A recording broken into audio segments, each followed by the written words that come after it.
네, 결국 승부는 부정선거와의 싸움에서 납니다. 우리 이봉규 TV 구독자님들은 지난 6년간 저와 함께 부정선거에 대한 진실을 많이 접하셨죠. 저 이봉규 TV에서만도 수십 개, 수백 개의 그 방송을 통해서 그다음에 수십 개의 그 팩트 증거들을 내보냈는데 그럼에도 불구하고 메이저 언론은 절대 보도를 안 했죠. 그러고선 계속 음모론자라고 하는데 결국 대통령이 계란으로 바위치기, 그러니까 부정선거를 밝히는데 알고 있었어요. 윤석열 대통령. 우리는 섭섭하다고 그랬잖아요.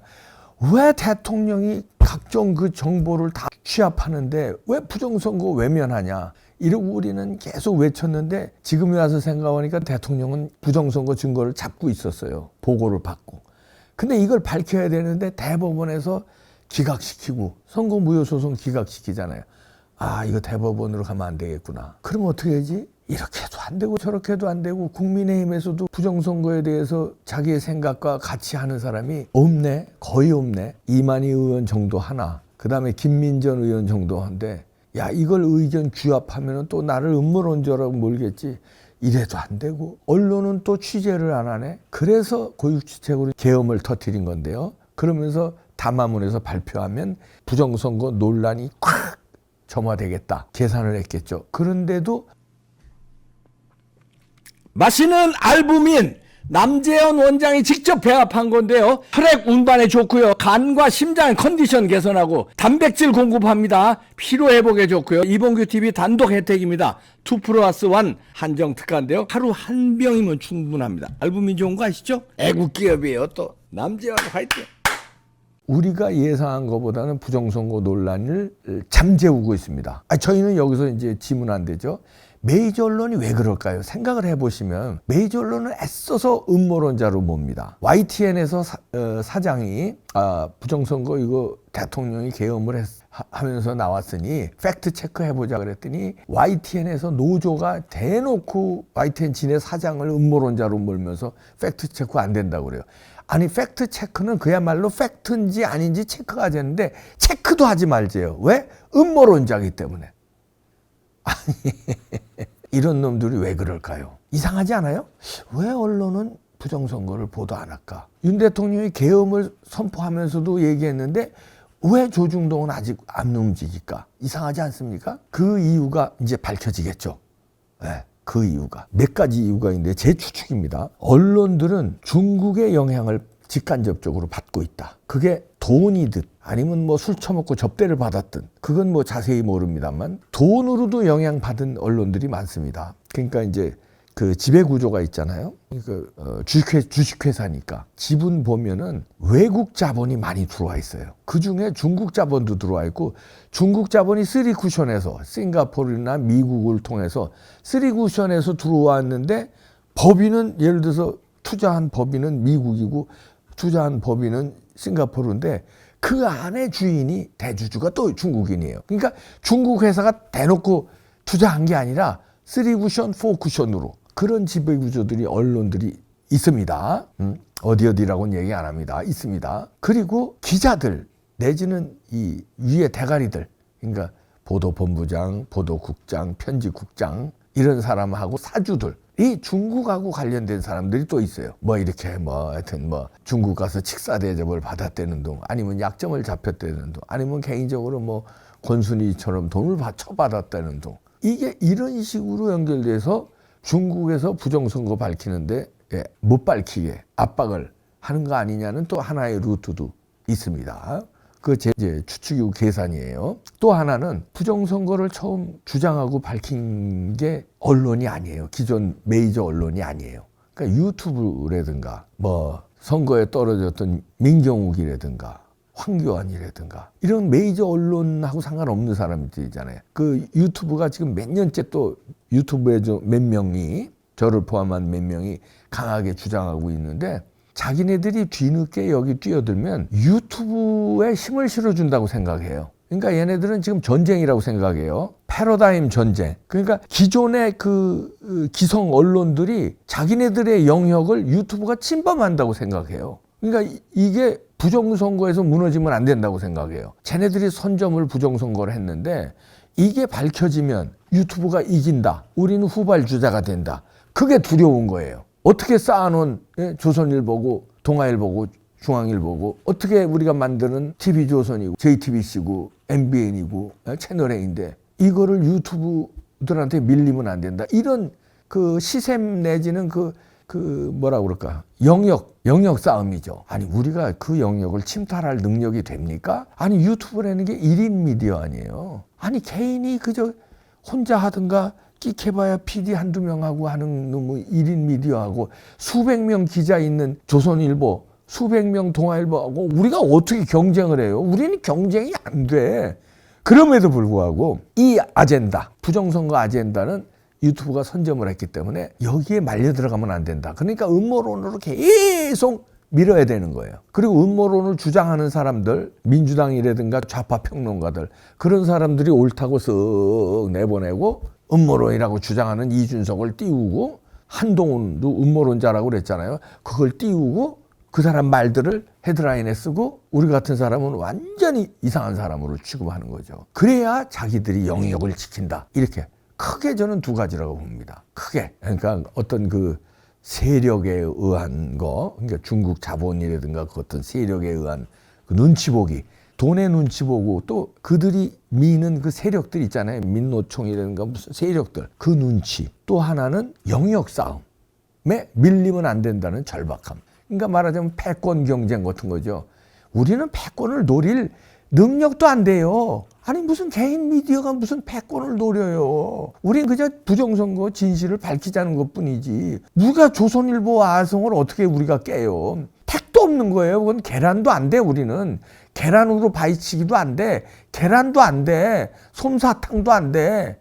그냥 먼지야 우리는. 등치나 뭘로 보면은 우린 경쟁이 안 돼요. 제발 그렇게 찌질하게 생각들 하지 마라. 그러니까 이렇게 크게 두 개로 저는 보는데, 자, 그래서 윤 대통령이 계엄을 선언하고 부정선거를 얘기했어요. 그런데 이게 바람이 불고 있습니다. 바람이. 예, 느끼시죠, 요즘에?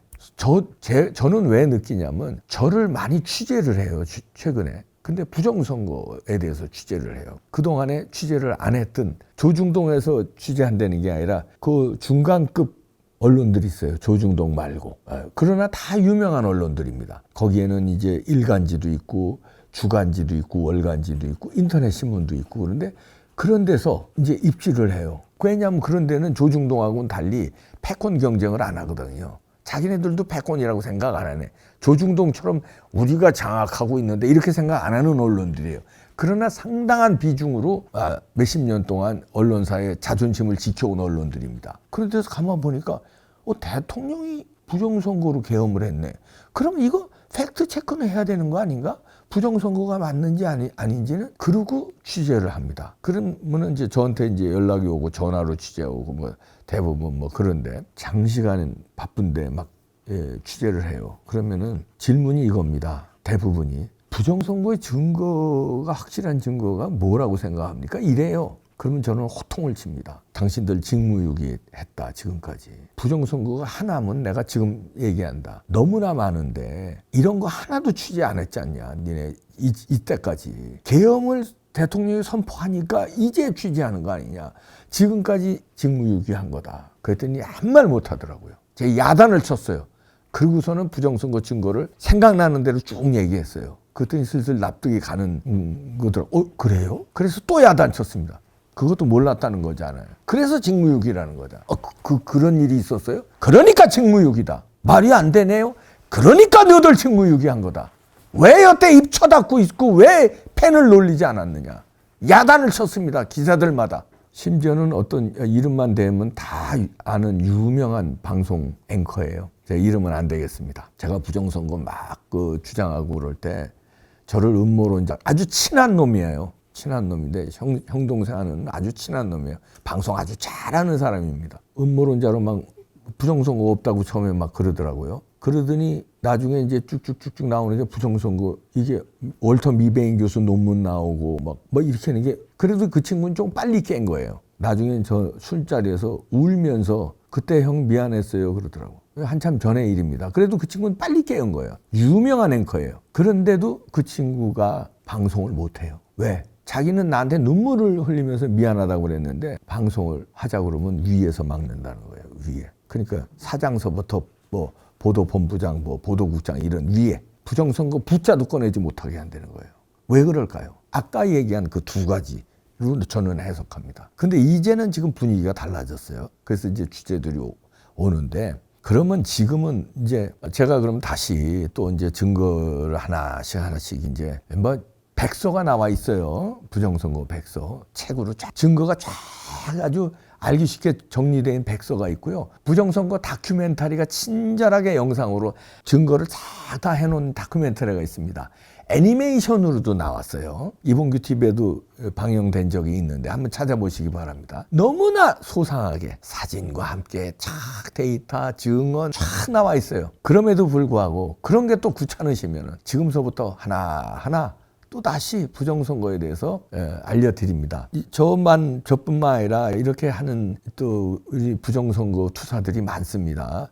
FN투데이의 인세영 기자도 그 중에 한 사람인데 이렇게 또 단독 기사를 오늘 올렸네요. 판사가 부정선거 의혹 증거 회피 4.15 총선 양산을 재검표장에서 생긴 일 하면서 그때 당시를 재조명합니다. 여기서 보니까 그때 이제 선관위 전자개표기 문제가 있다고 이제 이렇게 해서 이제 선거 무효 소송이 있는데 이때 어디냐면 2020년 4.15 총선 끝나고 민주당의 김두관 후보, 그 다음에 미통당, 지금 국민의힘의 전신입니다. 나동현 후보가 이제 맞붙은 양산을 지역구에서 미통당 나 후보가 선거 무효 소송을 제기한 바 있습니다. 이때 이제 이 결정적인 증거를 판사가 묵살했다는 거를 지금 재조명하는 거예요. 그때 당시에 판사가 조재연 판사입니다. 아주 악명 높은 판사죠. 어떻게 이 사람이 뭉갰냐면요. 이때 이제 현장에서 원고 측 그러니까 나동현 측이죠. 변호를 맡았던 현성삼 변호사가 2021년 8월에 있었던 재검표 현장에서 발견을 했습니다. 비정상적인 투표지에 대한 거. 그래서 이거를 자세하게 이제 소개도 하고 그러는데 재검표 현장 상황을 생생하게 이제 밝힙니다. 근데 1년 4개월이 흐른 시점에 이제 이런 게 재검표가 이루어진 거예요. 많이 세월이 흘렀죠. 왜냐하면 재검표라는 게 이게 선거 이 재판은 6개월 내에 하게 돼 있어요. 그런데 이것도 1년 4개월 흐른 시점에 재검표가 이루어집니다. 이때 이제 여기 사진에 보이는 것처럼 여러 가지 이상한 증거들이 나왔는데 그 여러분들 기표 도장 찍고 다 선거해 본 사람 알지만 동그랗잖아요. 아주 원형 동그랗잖아요. 근데 이렇게 타원형처럼 생긴 도장 있을 수가 없는 도장이죠.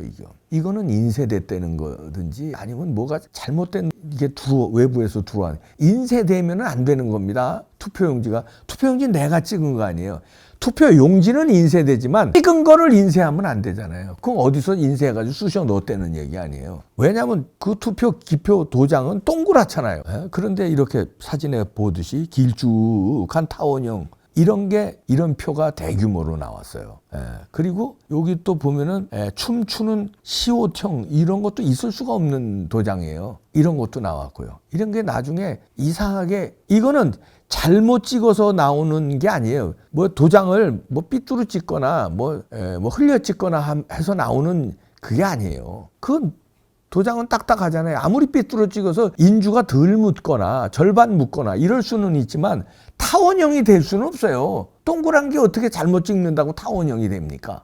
근데 그게 한두 장도 아니고 많이 나왔다는 거고 춤추는 시호청도 나올 수가 없는 건데 여기 보시죠. 인천, 경남, 서울 세고 재검표에서 나온 실제 기표인인데요. 이상한 도장들이 너무 많이 나왔다.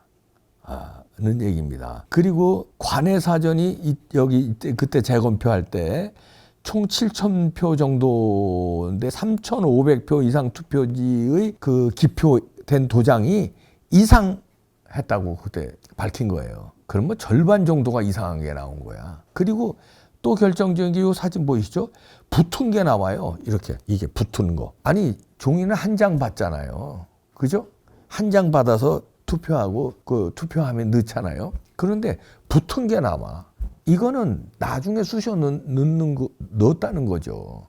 근데 그거 하필이면 그건 다 민주당 표야 또. 이런 이상한 표는 다 민주당 표였다는 거죠. 그리고 여기 또 사진 나오죠. 이 투표 용지에 양쪽 여백이 있잖아요. 여백이.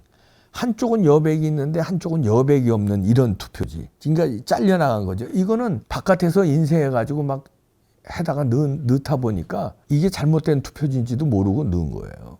이런 투표지가 나왔다. 나오는데 이런 투표지에는 이런 투표지나 저런 투표지나 가끔 가다가 이제 미래통합당 거를 찍은 것도 이제 나온다는 거예요. 왜냐하면 조금 이제 균형을 맞춰야 되니까 조금. 근데 대부분은 다 민주당 표였다는 거죠. 그리고 이거를 이제 이발이 투표지라는 게 이렇게 붙어서 나온 것도 있고 잘려서 나온 것, 그러니까 겉에가 붙은 것, 앞에 붙은 것도 있고 옆에 이렇게 붙은 것도 있고 이발이 표 같은 게 이제 나오면은 조재현 대법관이 그때 이제 재검표 이거 그리고 선거 무효소송 맡은 그 대법관인데 그냥 이거 다른 데서도 나왔으니까 감정 대상에 넣지 말고 그냥 넘어가자 이렇게 했대요. 원고 측 변호인단은 이거 감정 대상에 넣어야 된다고 강력하게 주장하면 그것도 딴 데서도 나왔으니까 그냥 넣지 이러고 전부 묵살하고 감정 대상에 안 넣었대요. 이런 거를 조재현이가. 이것뿐만 아니라 다른 것도 다 이상한 투표지가 나오면 재검표 현장에서 나오면 이거 뭐 대수롭지 않은 겁니다. 감정 대상에 못 넣고 이거 딴 데서도 나온 거니까 이거 안 넣고 이런 식으로 뭉개고요. 또 선거 투표지 용지가 그람수가 다른 게 또 많이 나왔대요. 선관위에서 발주한 거 100g 용지래요. 한 장당 100g 용지인데 이게 무게가 다른 게 이게 또 많이 나왔대요. 100g 일일이 한 장씩 무게를 잰 게 아니라 그렇게 재도 다르지만 다발로 이렇게 묶어놨잖아요. 묶어놔서 무게를 재니까 이게 달라. 100g에 예를 들어서 100장이면 1500g이 나와야 되고 다 이러는 거 아닙니까? 거기에 이제 잉크가 조금 묻었으니까 잉크 무게까지 합쳐서 얼마나 나와? 이게 터무니없이 나오는 거. 그러니까 100g짜리 그 투표지가 아닌 게 외부에서 투입됐다는 거죠. 그런 게 나와도 그것도 다 무시하고 그리고 이미지 파일을 저장할 때 확인한 건데요. 이미지 파일을 저장했던 분류기에 이게 이제 날짜는 2020년 4월 15일로 돼 있는데 이 이미지 파일이 아직 대법원에 제출 안 된 상태였기 때문에 그때 이제 의심스러워서 이제 이런 거 저런 거 봤는데 그 시간대가 오전 10시경부터 오후 1시까지로 기록되어 있긴 하지만 날짜를 작년 4월 15일로 세팅한 것도 이상했다. 이런 것도 이제 현선삼 변호사가 또 밝히네요. 이런 것도 이상했고 이런 걸 다 무시하더라는 거예요. 그래서 그 기표 한 개, 아까 그 도장 다 이상하게 나온 게 그게 왜 이상한 거냐 봤더니 또 이런 것도 나왔대요. 투표 기표용 도장이 찌그러진 채 개표소 외부에서 발견되기도 했대요. 외부에서. 이 기표 도장은 개표소에만 있어야 돼요. 근데 이게 뭐 창고 같은 데서도 발견된 거 있고 그랬잖아요. 그때 막 쓰레기 더미에서도 발견되게. 이게 외부에 나가면 안 되는데 이게 발견되다 보니까 찌그러진 게 아마 하도 많이 이걸로 가짜뉴스를 계속 찍다 보니까 이게 찌그러지지 않았나. 그러다 보니까 이상한 인쇄 형태가 나온 게 아닌가. 이런 추측도 가능하게 하는 거다 이거예요. 우리는 가서 보면은 찌그러진 게 있으면 이거 안 할 거 아니에요. 찌그러질 리가 있습니까? 우리 가서 투표했잖아요. 다 기표. 찌그러진 게 없잖아요. 근데 이걸 하나 가지고 수천 장, 수백 장을 계속 하다 보면 이게 나중에 너무 많이 써가지고 찌그러질 수 있죠. 그런 부정선거 아니에요. 실제로 투표장에서는 그럴 리가 없잖아요. 한 장 찍고 나오지 그걸 계속 찍습니까? 그렇잖아요. 찌그러질 리가 없지. 그러니까 이런 것도 해피령은 외부에서 나왔다는 거예요. 이런 게 다 이상한 게 나오면 그 악명 높은 조재현 대법관은 이런 걸 다 무시했다. 왜? 같은 조직이니까. 선관위하고 대법원은. 그러니까 대법원이 선관위의 부정선거를 밝힐 수가 없는 거예요. 부정선거 밝히면 사형인데 자기들이 사형당하는 꼴인데 자기는 안 했다 하더라도 대법원 존재 자체가 어떻게 되겠어요? 부정선거 연루 세력이 되는데 같은 조직이라니까. 몇 번 수천 번 얘기했다. 대법관이 중앙선관위원장이고 서울이든 각종 지방의 부장판사가 그 지역 선관위원장이고 그래요. 같은 조직이에요. 대법원하고 선관위하고 같은 조직이에요. 그래서 못 밝힌 거예요. 자, 하나하나 이제부터 여러분들 헌법재판소 재판소에서 결론 나기 전까지 알기 쉽게 하나하나 증거를 또 까겠습니다. 이봉규가요. 참 이렇게 증거가 많은데 참 답답하네요.